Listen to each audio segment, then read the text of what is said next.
everyone, and welcome to Journey with the Kellers. My name is Amanda Keller, and today we are in the Keller kitchen. So today we are going to be making our next recipe from the Dolly Parton Dollywood cookbook. Today's recipe is batter rolls. Sounds good.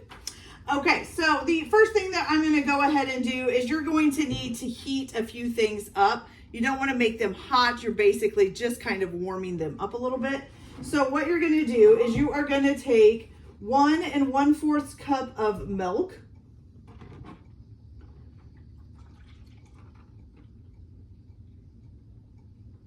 Okay, you're going to put that in a bowl.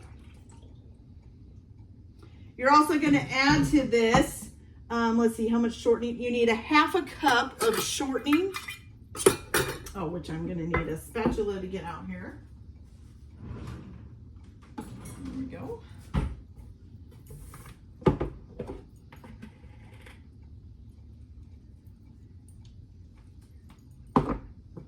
So, got that. So it's much easier to get shortening out if you just use a little rubber spatula and just kind of put it into your measuring cup. Press it down in there so you know it's nice and packed in. I know shortening is not used much anymore, at least not that I've seen, not in newer recipes.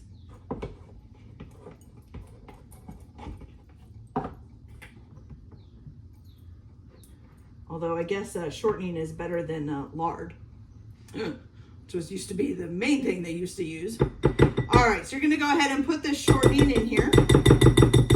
Okay, and then the last thing you're going to add, two things you're gonna add to this. You are gonna add in 1/4 cup of sugar, which I think I have about just enough sugar in this container. Oh, look at that, almost right on the dot. Okay, 1/4 cup of sugar. And then you're also going to add 1 teaspoon of salt, okay?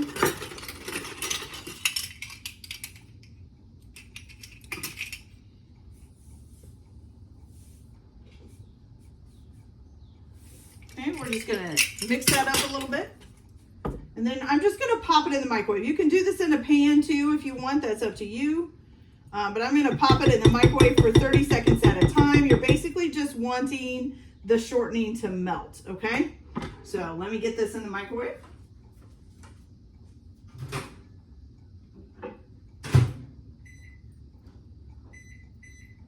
Okay, got it on for its first 30 seconds. Now, while that is happening, you can also go ahead and sift your flour. So you're gonna need 3 1/4 cups of sifted flour, okay? Which I have already done here. And then what you're gonna do is in a mixer, you are going to take 2 cups of that flour. Okay, so we've got 1 and 2. Okay, and you're gonna add 1 packet of active dry yeast to that, okay? Got that. And you're just gonna combine that together. So you can just put it on like a low speed here, and just combine it. While that's going for a minute, I'm gonna go check on my heated milk and see how it's doing. So hold on.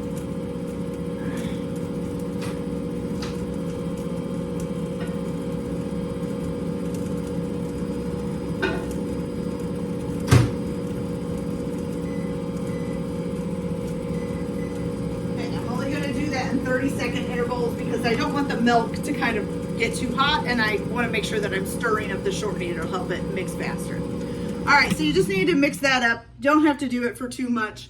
Just make sure you got it all nice and mixed up in there. Get the middle part done here. There we go. Get all the yeast and the flour mixed together.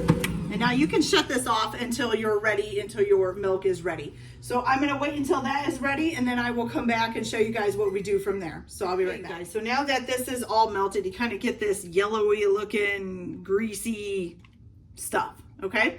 So you're gonna need that. You're also going to need 1 beaten egg, okay?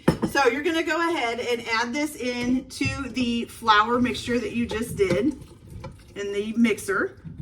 And you're gonna turn this on to a low speed. You're also gonna go ahead and add in your 1 beaten egg, okay?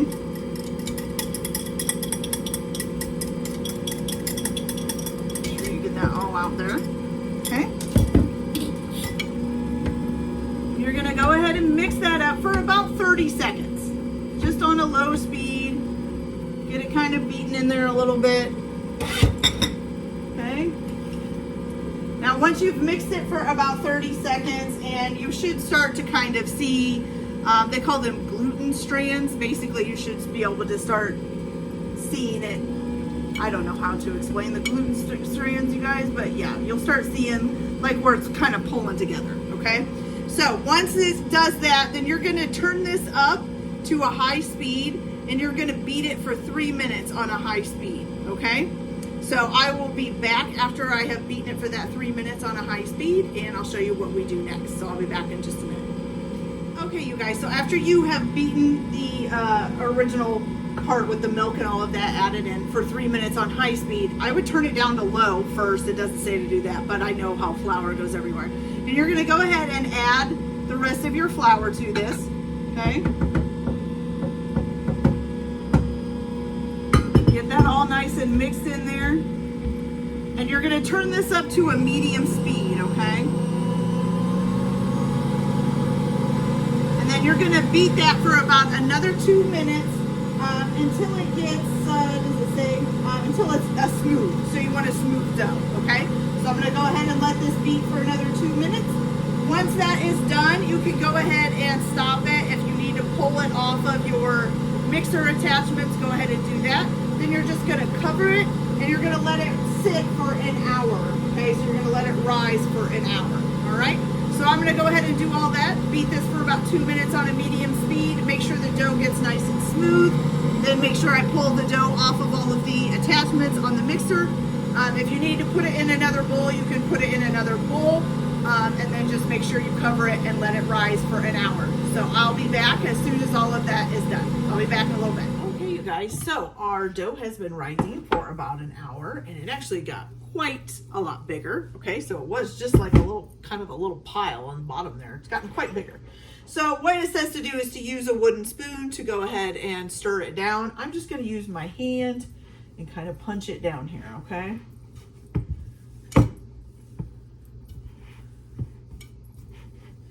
All right, there we go. Okay, so now you're going to take a muffin pan, whatever you want to call it. It doesn't say to grease them, but I am going to grease them. I don't know how many it's going to make, so for now I'm going to start with one tray, and then if it looks like it's going to do more than that, then I'll do more than that. I think it is going to do more than that. So, anyways, it says to put about a tablespoon into the muffin pan, so into each thing. So about a tablespoon of dough here, and get it to go. There we go, tablespoon. You're just going to plunk it down in here. You're going to fill all these up with about a tablespoon. Once you get them all filled, you are going to let them rise again for 30 minutes, okay? Once they have risen for 30 minutes, you're going to go ahead and bake them at 400 degrees for about 15 minutes, okay? And then they should be done. You can serve them hot, or you can cool them off and reheat them later, however you want to do it. So I'm going to go ahead and get the rest of these filled up and then let them sit for a half an hour. And then I will throw them in the oven at 400 degrees for 15 minutes. And once they're done, I'll come back and show you guys how they turned out. So I'll be back in a little bit. Okay, you guys, so we have our nice batter rolls done here. They came out looking pretty good. Look at those. Don't they look great? I did let them cool a little bit so that I could handle them. Let's go ahead and open one up. Looks delicious, just like a roll. Put some butter on there or some jam. Anything you want, delicious. All right, let's try it and see how it tastes.